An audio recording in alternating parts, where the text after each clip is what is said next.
السلام عليكم ومرحبا بكم معايا في القناة. إن شاء الله اليوم غادي نوجد معاكم التوابل أو أسرار التوابل المغربية. يعني هادو هما يعني هذه هي الوقيته ديالهم، يعني في هاد المناسبة ديال اقتراب عيد الأضحى إن شاء الله.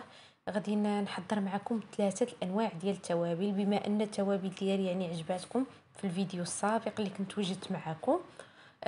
غادي نوجد معكم اول عطريه اللي هي عطريه الدجاج. هانتوما كتشوفوها معايا، كتجي اكثر من رائعه، الخاصه بالمناسبات. العطريه الثانيه الخاصه بالطاجين السمك، اللوبيا، العدس، اي حاجه يعني كتستعمل فيها الثوم، يعني كتكون صالحه لها 100%. والعطريه الثالثه العطريه الخاصه باللحم، واللي هي المروزيه. ضروري يعني ومهم عندنا يعني في العيد الاضحى. كنتمنى الصراحه يعني تنال اعجابكم هاد العطريه. الحمد لله يعني كاع الناس شكروني عليها. نبداو على بركه الله. اول عطريه غادي نبداها معكم هي العطريه ديال المروزيه، او العطريه الخاصه باللحم ديال يعني ديال العيد الاضحى. كنتمنى الصراحه يعني تبعوا معايا يعني مرحله بمرحله. عندنا هنايا 2 معالق كبار ديال الخرقوم. يعني الخرقوم كان يعني عرق، كنطحنو، يعني ضروري من خاص العطريه تكون جديده. معلقه كبيره ديال الابزار. هنايا خلطت ما بين الابيض والاسود. عندي معلقه كبيره ونص ديال السكينجبير. عندي هنايا كتشوفوا معايا قعقله. وعندي شويه ديال البسيبيسه. هنايا ما كناخدش بزاف، يعني على حساب الكميه، حيت هي يعني ما كنستعملوش منها بزاف. يعني تقريبا غير واحد نص معلقه كبيره في اللحم فقط. وهنايا عندي تقريبا واحد 6 ديال الحبات ديال البسيبيسه. وعندي وحده حبه ديال هاد النجمه ديال كل واحد وشنو كيقولها الصراحه، ولكن اغلبيه كيقولوا لي هاد النجمه. وعندي شويه ديال الورد يابس، يعني الورد. هاد الاعشاب كلهم كتلقاهم عند العطار. وعندنا واحد الحكه خفيفه ديال الكوزه، يعني كتبقى اختياريه. وعندي واحد 6 حتى 7 ديال المسامير ديال القرنفل ولا اعواد القرنفل.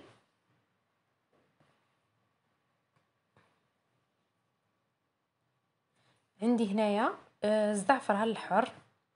انا هنايا كنستعمل ديال تلوين، يعني عنده واحد المذاق ما شاء الله، يعني رائع بزاف بزاف.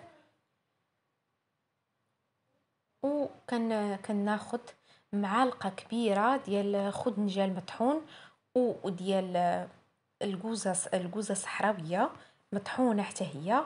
وال شنو اخر؟ هما 3 ديال التوابل انا طحنتهم، حيت ما يمكنش ليا نطحنهم في الدار، يعني هادو كلهم دابا طحنتهم في الدار. ولكن هذاك خدنجال والجوزه الصحراويه يعني كنت مضطره انني نطحنهم عند العطار. خديت معلقه كبيره ديال اللوز، وواحد نص معلقه كبيره ديال القرفه. هانتوما القرفه كناخذوا هذه، يعني كنغسلوها وكنستعملها صافي. وكنستعمل واحد المعلقه كبيره ديال الزنجلان، حتى هو مغسول ومنقي.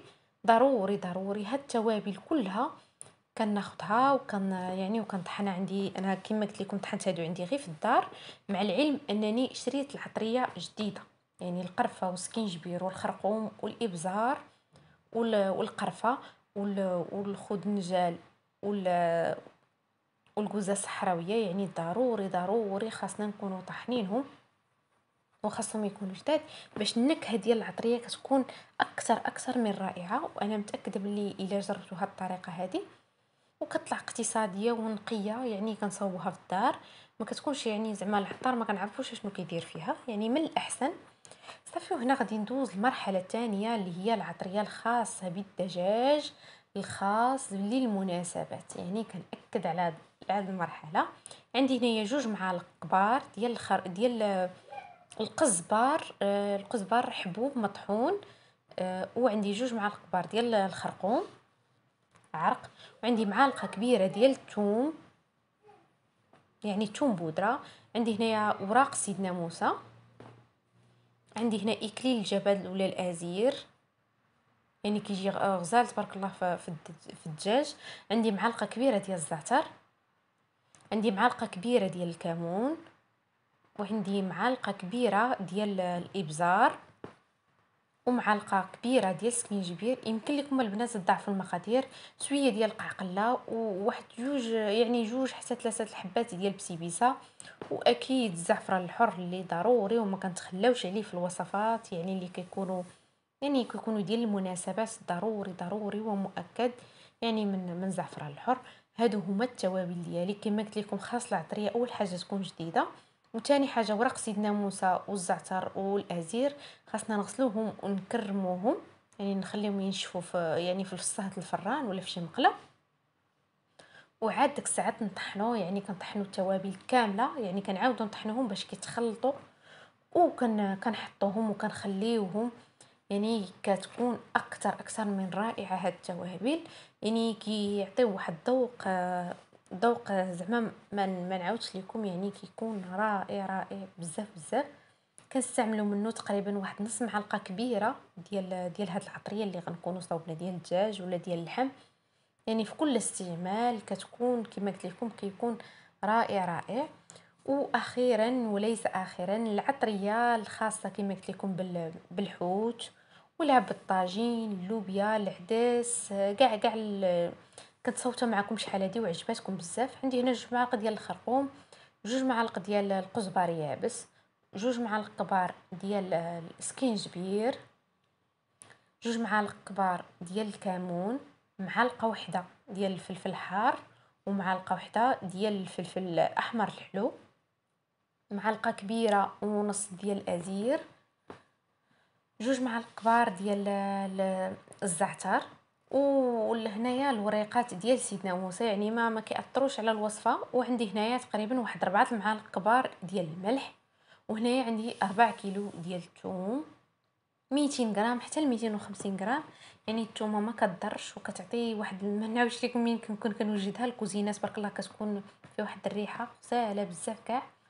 وهادو هما المقادير. كناخذ هاد المقادير كما قلت لكم، كنغسل الازير والزعتر ولا ورق سيدنا موسى، يعني كنغسلهم كنشفهم وكنطحن كل شيء، كنعاود نطحنو. من كنطحنو كنضيف عليهم الثومه وكنبدا كنحربلها بايدي، يعني باش ما تبقاش ليا داك الكويرات ديال الثومه والملح. كنجمع كل شيء وكنبقى نخشيها في الفران، حتى يعني ملي كنكون كنوجد في الفران كنخشيها في الفران وكنطفي وكنسد عليها حتى يعني كتشرب هذيك الصهد وداك الثومه ديالي كتنشف. يعني هاد الطريقه كنعاودها يعني في الصيف كنديرها غير واحد 2 مرات صافي، وكتكون العطريه ديالي واجده جاهزه، يعني ما عنديش مشكل. والحمد لله هادو هما العطريه وهادو هما التوابل يعني المغربيه الاصليه ديالنا، اللي زعما صراحه كيكونوا رائعين بزاف بزاف. ويعني كيضيفوا واحد النكهه وواحد الذوق اللي زعما ما غاديش تندموا عليه الصراحه. كنتمنى الوصفات ديالي يعجبوكم، يعني بالاخص من عجباتكم العطريه الاولانيه، يعني كنت متاكده باللي يعني العطريه غادي تنال استحسانكم. يعني وفي هذا الوقيته بالضبط يعني كنوجدوهم، يعني وجدتهم الحمد لله ودرتهم في القراعي ديال الدجاج، وكنخليهم يعني لكل استعمال.